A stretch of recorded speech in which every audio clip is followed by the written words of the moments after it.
আমাদের বাংলাদেশের মধ্যে উসমান হাদি ভাই মুগ্ধি প্রতিবাদ করতাম আমি একজন মানুষরে হত্যা করা হয়েছে, সরাসরি করা হয়েছে হত্যা, এটার প্রতিবাদ যদি আমি করি না, আমি মনে করতাম আপনি আমার ইমান দুর্বল হয়ে গেছে, মৃত হয়ে গেছে। এরখান কোন ধরনের অন্যায় যদি আমি দেখি সমাজের মধ্যে, অন্ততপক্ষে ঘৃণা করতাম তারে, অন্তর থাকি প্রতিবাদ করতাম, পারি আর না অন্তর থাকি তারে ঘৃণা করতাম। এই জুলাইয়ের যুদ্ধটা উসমান হাদি ভাই একজন বীর ছিল, একজন শিক্ষিত মানুষ, একজন জ্ঞানী মানুষ। তার মতন হাদি আর দুনিয়াতে আইব কিনা তা জানি না, এবং প্রতিবাদী মানুষ আইব কিনা তা আমি জানি না। আমরা হাদি ভাইয়ের জন্য দোয়া করতাম, আল্লাহ পাক যেন তারে জান্নাতের সর্বোচ্চ মাকাম দান করে, সবে হোক আল্লাহুম্মা আমিন। শহীদের সর্বোচ্চ মর্যাদা যেন দান হোক আল্লাহুম্মা আমিন। দেখেন গত জুমাবারে তার শুট করেছে, কিন্তু আজকে গত রাত জুমার রাত্রিতে তার ইন্তেকাল হয়েছে সিঙ্গাপুর।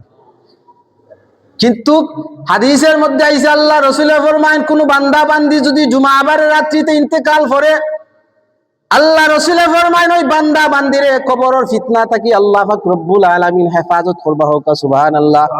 তখন কইবা কবর আবার ফিতনা কিতা?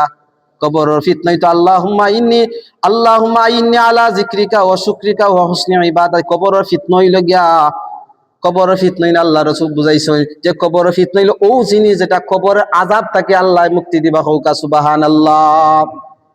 কবরের ফিতনা মানে কবরের আযাব থেকে আল্লাহ তার মুক্তি দিবা। শুধু তাই না, কোন ব্যক্তি যদি জুমার রাত্রিতে মারা যায়, তার বিনা হিসাবে জান্নাত দইব, সুবহানাল্লাহ। তার কবরে সওয়াল জবরে সহজ করে দইব, কিয়ামত পর্যন্ত তার রাস্তারে সহজ করে দইব, সুবহানাল্লাহ। আমরা দোয়া করতাম শহীদি মর্যাদা যেন আল্লাহ পাক রব্বুল আলামিন তারে দান করুন। কারণ এই ধরনের মানুষ থাকার কারণে ফেসিবাদী থেকে আমরা মুক্তি পাইছি।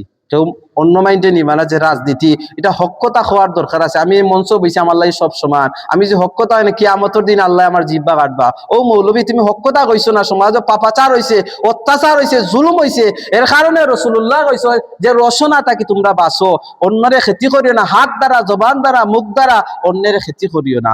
আল্লাহ পাক রব্বুল আলামিন আপনি আমাদের জন্য, সবাইয়ের জন্য ইমানের সহিত আমলের সহিত থাকার তৌফিক দেন। ওয়া আখিরি দাওয়ানিল হামদুলিল্লাহি রাব্বিল আলামিন। সাল্লাল্লাহু আলা সাইয়্যিদিনা মাওলানা মুহাম্মদ ওয়া আলা আলিহি ওয়া আসহাবিহি সাল্লাম। আস্তাগফিরুল্লাহ, ইন্নাল্লাহা গফুরুর রহিম। আল্লাহুম্মা আমিন। আল্লাহুম্মা রাব্বানা যালামনা আনফুসানা ওয়া ইল্লাম তাগফির লানা ওয়া তারহামনা লানাকুনান্না মিনাল খাসিরিন। পরওয়ারদিগার রব্বুল আলামিন, জুমার দিন যা আলোচনা করলাম তামাম ভুল ত্রুটিরে মাফ করে দেও। এই আয়াতের উপরে সবাইরে আমল করার তৌফিক দেও। এই আরতাফের জিন্দা মুর্দা সবাই আল্লাহ তুমি মাফ করে দেও। এই আরতাফের দেশে বাইরে যত বেমারি আছেন আল্লাহ তুমি শিফা আজিলা এনাত ফরমাও। অনেক অভাবী আছেন আল্লাহ, তার অভাব আল্লাহ তুমি দূর করে দেও। অনেক হাজতি আছেন আল্লাহ, তারা দিলে হাজত আর তামান্না আল্লাহ তুমি পূরণ করে দেও। আল্লাহ আমরা কোন ঘাটের মধ্যে আটকে গেছি, আল্লাহ তোমার দয়া দিয়ে আল্লাহ জুমাবারের খাতির আল্লাহ তুমি উদ্ধার করে দেও। আখির দুরখাস্ত মাওলা, ও দয়ার আল্লাহ, মায়ের আল্লাহ, জুলাই যোদ্ধা উসমান হাদি বাইরে আল্লাহ তুমি কবুল ফরমাও, শহীদি দরজা বুলন্দর ফরমাও। তোমার বান্দারে সর্বোচ্চ মাকাম আল্লাহ তুমি দান করি দেও।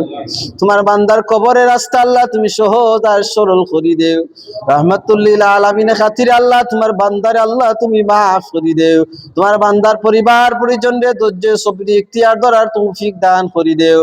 পরওয়ারদিগার রব্বুল আলামিন আমরার দেশে শান্তি দান করো, তামাম শান্তি ও শৃঙ্খলা থেকে আল্লাহ তুমি হেফাজত ফরমাও।